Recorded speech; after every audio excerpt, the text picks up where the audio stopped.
Hi there everyone, this is Bob Martin, the RCSubGuy with the NautilusDryDocks.com, and I got something a little bit different for you today. It's a boat that I did not build and I do not own. We're going to be showing you my son Logan's boat, the BATSUB, infamous BATSUB, and I'm not going to be doing the video, he is. So hopefully you enjoy. I'm going to turn things over to Logan so he can walk you through the boat.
And this is my BATSUB.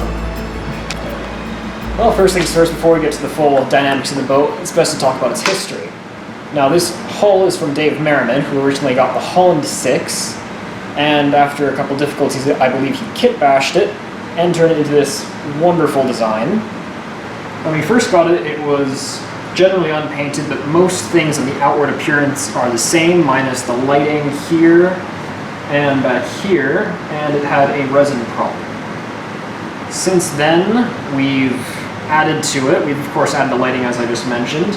We've replaced the prop after a slight disaster, last minute. And we've fully redone, I believe, this prop, or not the prop, the rudder, after another few disasters. Alright, well, here's the cylinder. Luckily, most of this was pre-made. I believe the servos were already done, the 82 was pre-installed, the speed controllers were all pre-installed, However, I had to go back through and reconfigure the battery.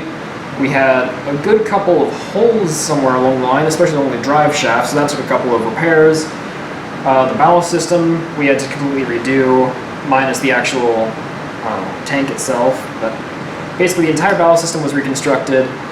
Drive shaft was repeatedly replaced, as well as the seal. And the battery was replaced twice.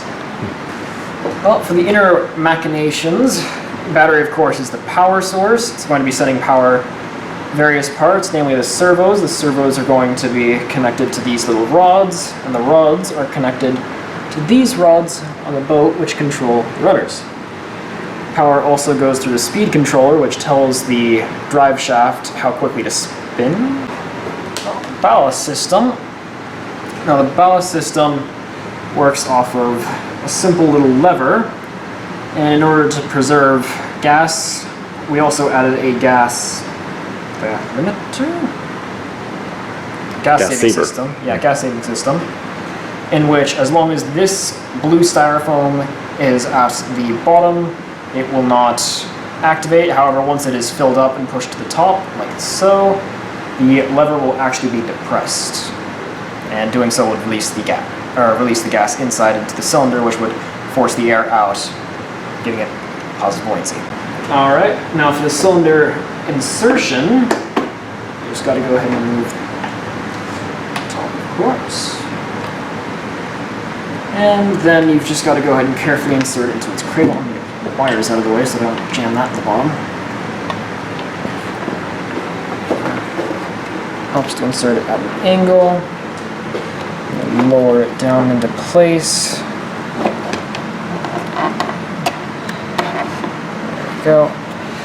Alright, and once it's in, we can go ahead and back it up so that we can get access.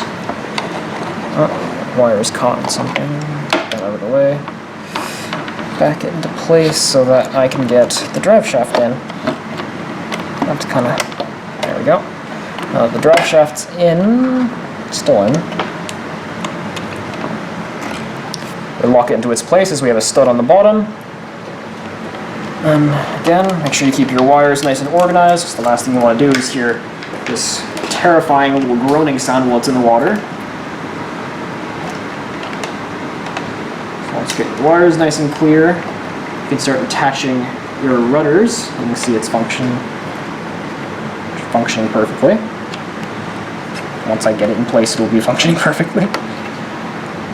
There's both of the rudders. That takes a little bit of extra effort. There we are. And then you get to hook up the lighting. So you just need to attach the rubber bands. I usually like to use this little, not a screwdriver, but tool. Nice little utility band. And then I just use this so that I can basically have a nice easy way in.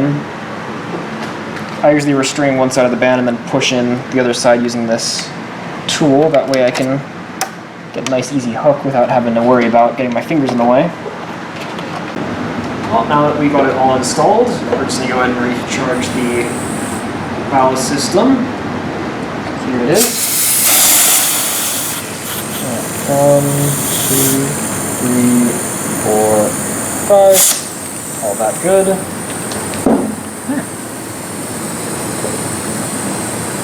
Alright, now that everything's finally assembled, we've got it strapped in, we've got the ballast system set up. Now we'll do the final functional test. Start the radio, power it on, and there we are. Now what's really nice, after a few tries, we actually managed to get it all set up remote control. So no longer do you need to break into your cylinder every single time you want to turn it on. You can actually just use your remote. Now, let's start off with the main part, the throttle. There we go. Quarter, reverse is perfect too. You can hear the gas saver is blocking it. I'm not sure if you can see too well. The gas saver is working as it's not ejecting any of our carefully reserved gas.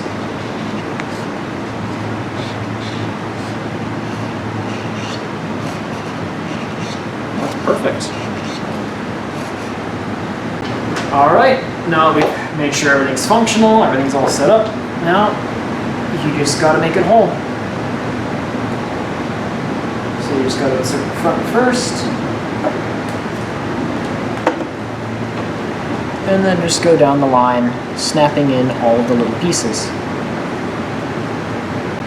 Alright, top's on, it's tested, ready for pond. Well, there you go, everyone. That is the BATSUB, Logan's very first RC submarine. I hope you enjoyed it. I know I had fun building it with him, and I'm looking forward to the next project that we do together. We'll be sharing it with you, of course. Wanted to say thank you for joining us for this video, and we're looking forward to the next project. Again, this is Bob Martin, the RCSubGuy, and this is Logan Martin, RCSubKid. Thanks for joining us. We'll catch you next time.